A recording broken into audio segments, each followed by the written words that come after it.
Nestor, Parma. We all stand and let us sing the entrance hymn.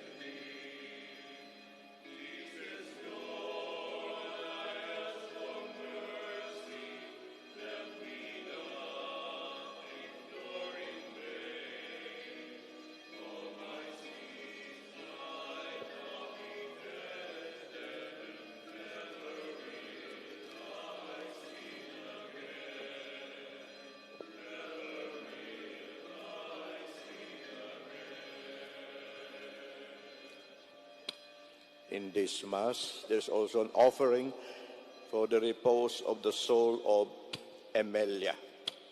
In the name of the Father, and of the Son, and of the Holy Spirit. Amen. The grace of our Lord Jesus Christ, and the love of God,